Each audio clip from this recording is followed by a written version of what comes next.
place, Andover, Maine. It is the night of July 9th, 1962. What will tomorrow bring? Success or crashing failure?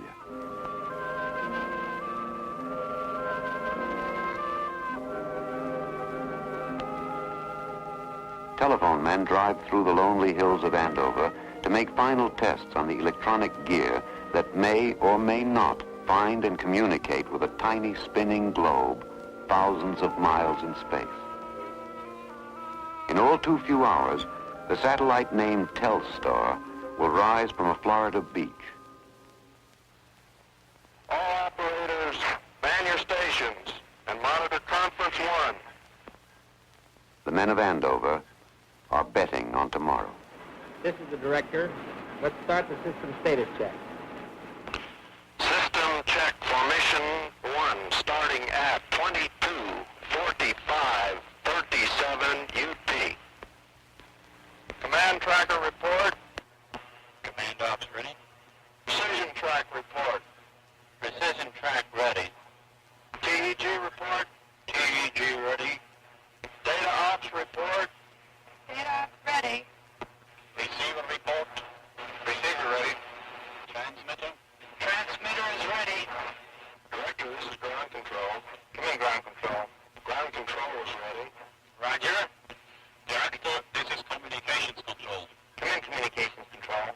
Communications control is ready. Roger.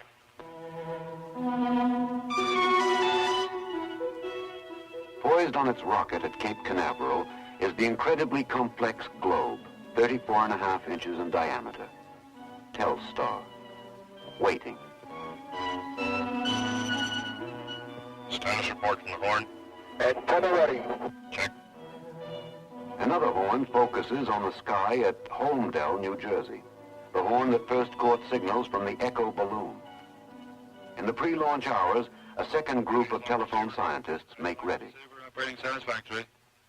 Calibrations? Calibrations normal. Check. Can I have the DAC report? Drive tape ready? Drive tape is ready. Clock synchronized? The clock is synchronized. Air buffers checked? The air buffer is checked. Okay. I guess we're all set. Okay. Hello, Andover. Homedale here. Yes, we're all set. Ready to go.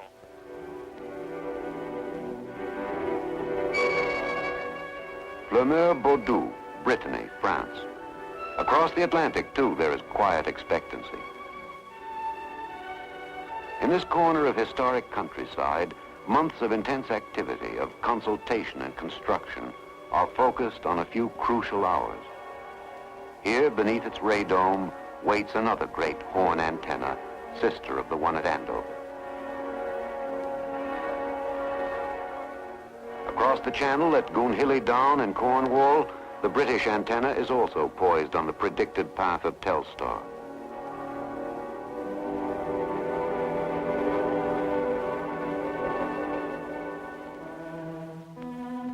The bird.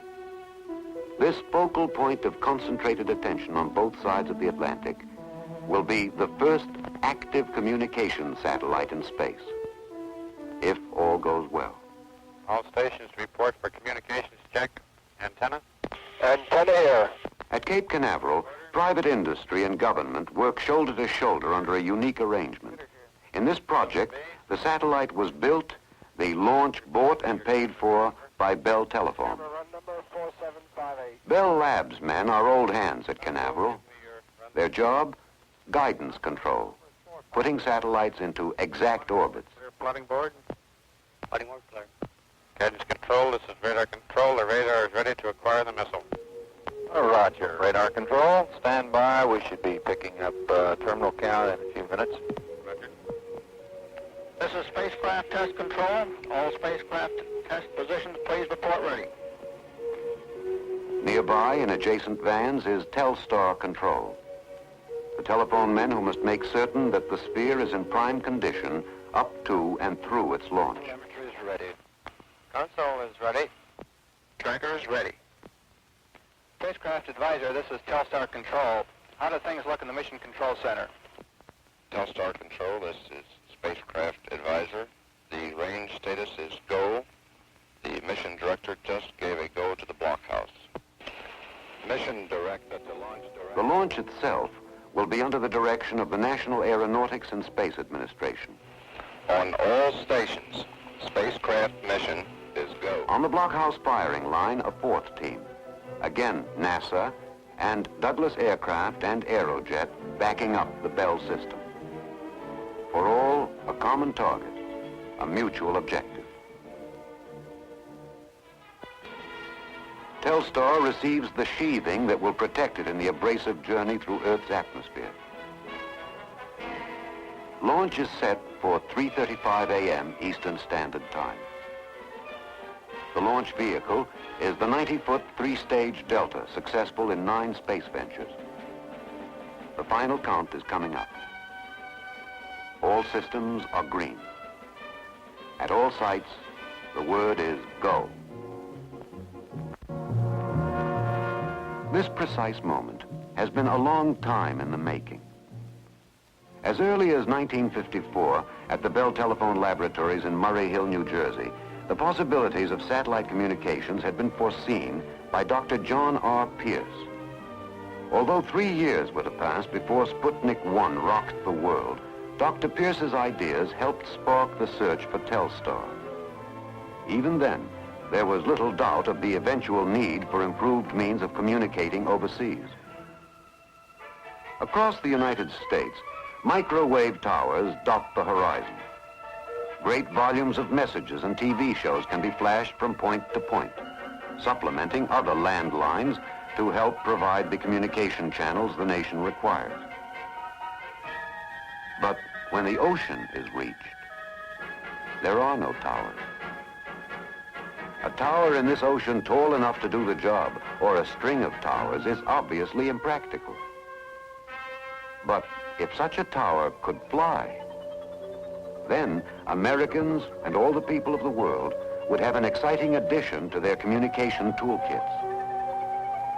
A ring of flying microwave towers could assure continuous overseas transmission, help meet the communication demands that are growing with each passing day. The credit for Telstar properly belongs to scientific development based on research that reaches out ahead of man's immediate needs. Telstar is the sum of many men's efforts over the years. When the need for communicating by satellite became apparent, the products of Bell Labs research were on hand to be a part of Project Telstar and to make it work. Gigantic things, like the Andover antenna, weight 380 tons, yet built with the relative accuracy of a fine watch, so precise that it can track its target within 1/50th of 1 degree. Or its forerunner at Holmdel, New Jersey. At the heart of each of these huge antennas is a special FM feedback receiver and a ruby maser, which operates at 456 degrees below zero. Together, they pick up a faint signal, only 1/1000th of a watt strong, and boost it back to a usable level. Tiny things are equally important. Transistors. Without them, Telstar could not relay messages in space, and rockets could not be so precisely directed or controlled. Solar batteries to borrow power from the sun and keep Telstar's electronic gear alive. These inventions and more, products of telephone research, were on hand when the time came for Bell Labs to put the first Telstar together at its Hillside, New Jersey location. 10,000 electronic components to go in a 34.5-inch ball. Each subassembly packed in plastic foam. The bird framed in magnesium with a shell of aluminum. 3,600 sapphire-covered solar cells mounted in platinum. Telstar reached the dust-free purity of its assembly in hospital operating room atmosphere. Nothing was left to chance. Vibration tests.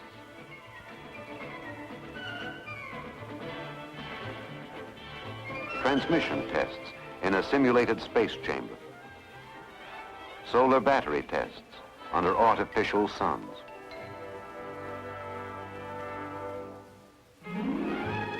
On a brilliant June day, Telstar arrives at Canaveral after its 1,000-mile journey from New Jersey.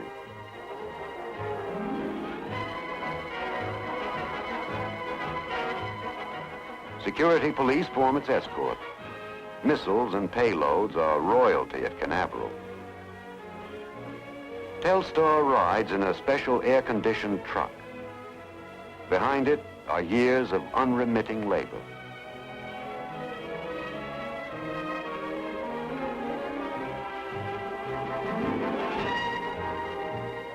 It's not the things that are known that bother the scientists now, but the things still unknown. So of more immediate concern is the question, how has the bird fared on the trip south? After transfer from truck to Telstar's satellite van, a band goes around the new star's equator. Cables are attached for another tough physical. And solar cells, antenna, satellite transmission, and telemetry are checked. Okay, so far.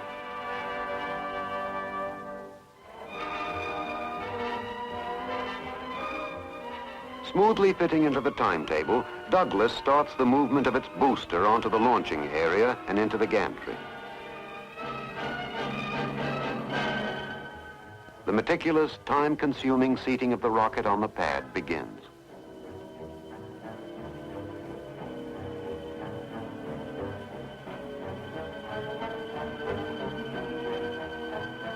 The bird moves to NASA's spin test building. There, it is mated to the third stage booster, that package of highly dangerous explosive that will give Telstar its final orbital speed and start its spin through space.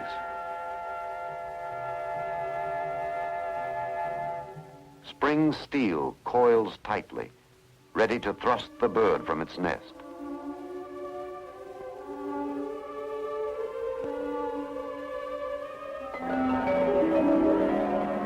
On the spin table, it is rotated as it will be in the sky, 180 revolutions a minute. Safe beyond dugout walls, the Douglas engineers perform the dangerous task of balancing the spinning orb and its mate to guarantee stability in space.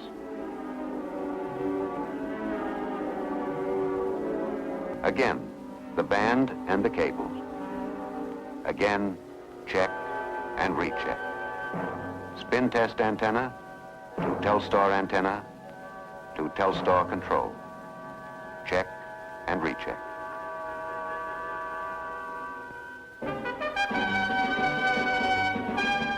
Canned for protection and transport, the messenger of space moves on its cautious way up the gantry.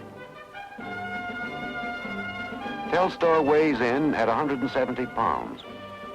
Its family tree is an impressive history, for every one of its components was subjected to months of life tests, and pedigree papers were accumulated on each part.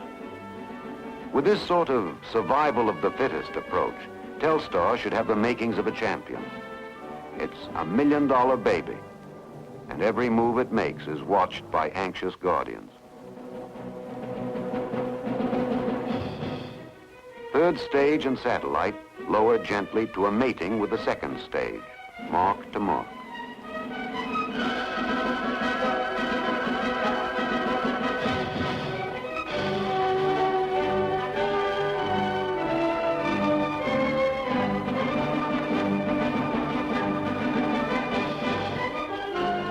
Telstar travel plans include an elliptical orbit with a low point of 600 miles, a high point of 3,500 miles. An elapsed time of approximately 2 hours and 40 minutes for each orbit.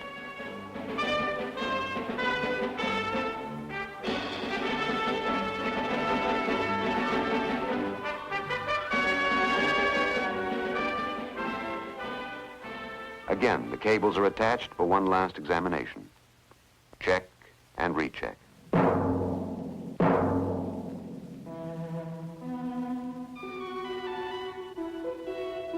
There are contradictions in this kind of pioneering. Nylon gloves in a bare-fisted fight. Contamination is an enemy. and thundering explosive forces are subjected to minute checks. The cable is removed, a last connection made, the face of a cell fastened. The baby is buttoned up. The fairing goes on. Clamshell seal against Earth's atmosphere.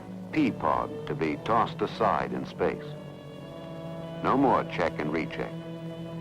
Telstar is on its own.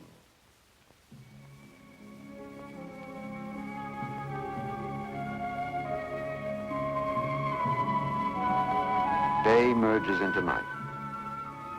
The gantry pulls back. For better or for worse, Delta rocket and mated Telstar satellite stand alone.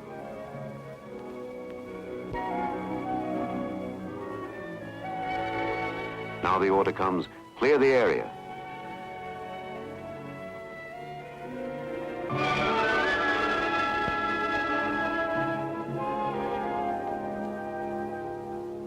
Only launch personnel are left. The final count.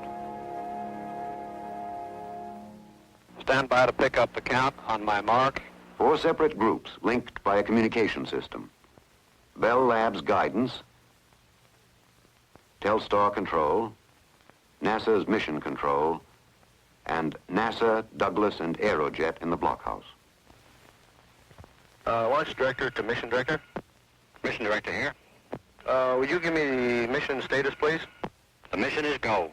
Roger, thank you. Guidance control, steering checks are complete. The radar is preparing for guidance. Roger. Report BTL status. BTL's ready.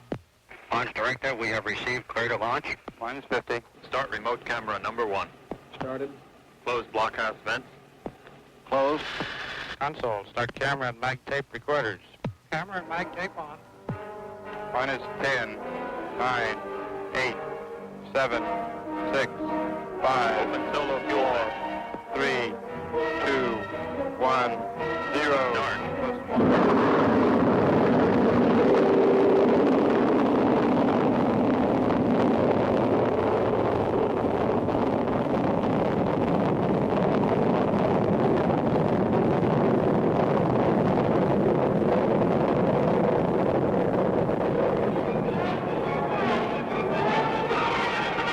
BTL's tracking. Tracking okay at BTL. Plus 70 seconds. Mark. BTL tracking first stage. Guidance. Okay. On course.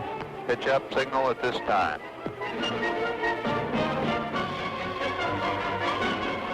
And Lily all right. Looks good in azimuth. Still a little pitch up.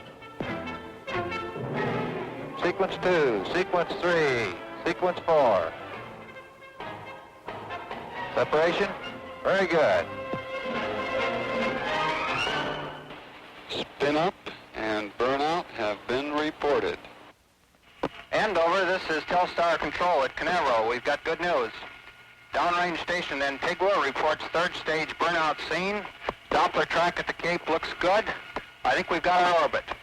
We'll keep you posted as to what we see. Roger. We will initiate test series on 5th pass.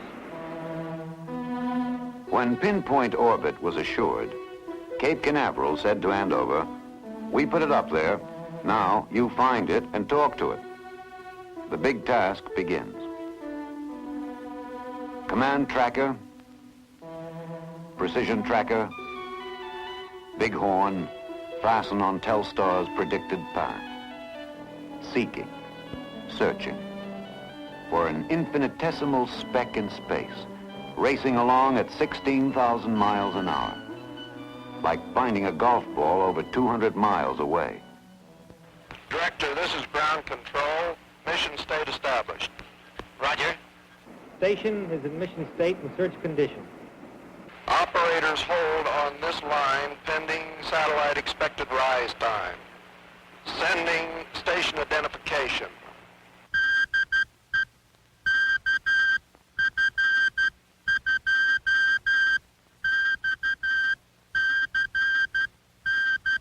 The satellite is rising over the horizon. We have a detected signal. The command tracker has acquired. Roger, the telemetry just went into lock. Bullseye. Andover is dead on target.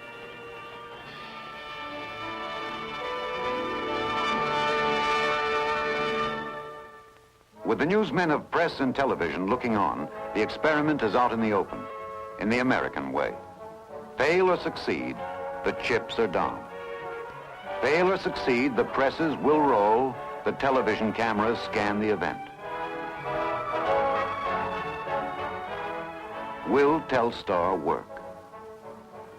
In Washington, D.C., distinguished guests wait and watch expectantly before a large closed-circuit TV screen. Vice President Johnson is there, with Mr. McNeely, president of AT&T, and Senators Kerr and Smith, Congressman Miller, Harris, and Albert, Senators Dirksen, Symington, Magnuson, and Pastore, and Administrator Webb of NASA. And the Federal Communications Commission watches the show at Andover. The first test is coming up. Will Telstar receive a telephone message from Earth, amplify it, and return it to Earth? F.R. Capel, AT&T board chairman, will speak with the Vice President of the United States. The connections go in. Good evening, Mr. Vice President. This is Fred Capel calling from the Earth Station at Andover, Maine. The call is being relayed through our Telstar satellite, as I am sure you know. How do you hear me? You're coming through nicely, Mr. Capel. Well, that's wonderful. Since you're also head of the Space Council, Mr. Vice President, I suppose you followed with considerable interest the activities today which have resulted in this call. The first telephone message in the world, as a matter of fact, over an active satellite. Indeed, I have, Mr. Capel. The progress of the satellite from the time it was launched early this morning from Cape Canaveral by the National Aeronautics and Space Administration has been most gratifying to all Americans. I'm sure millions of them have been proud of this achievement, which is another first in our conquest of space. Well, I think the people of this country are pleased with this demonstration of cooperation between government and private industry. The teamwork this morning at Cape Canaveral, which I witnessed, was outstanding. I quite agree, and I think this is a matter of satisfaction for every citizen of the nation. I'm certain that the results of the Telstar tests will be most valuable in providing some of the knowledge needed to bring into operations a very fine commercial communication satellite system. Well, we're most hopeful of this, and certainly pleased at this performance so far. Good night, sir, and thank you a great deal. Full steam, Andover plunges into a second big question. Can Telstar handle the special requirements of television? The picture goes out into space. The answer lifts American hearts.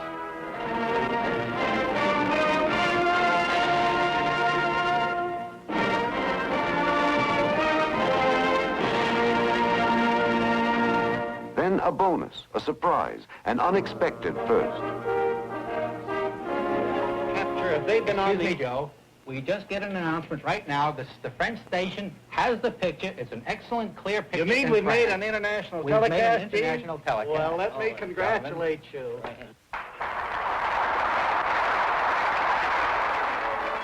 Then a photograph of Telstar is transmitted to the satellite and sent back to Earth. The first facsimile transmission. Next, two 500-word stories flash from Earth to satellite to Earth. Tape punching out news. Data transmission at over 1,000 words a minute. The following day, Telstar brings a voice and a face from France to the television sets of the United States. The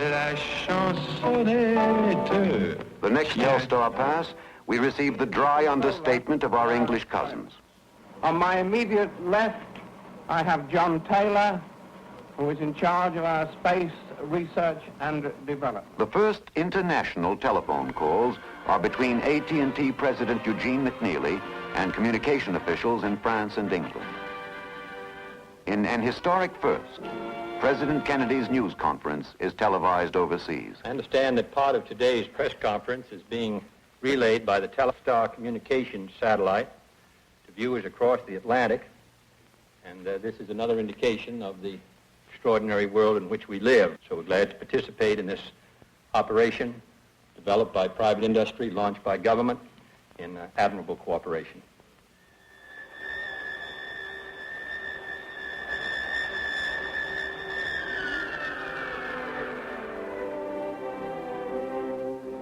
Telstar is a scientific success.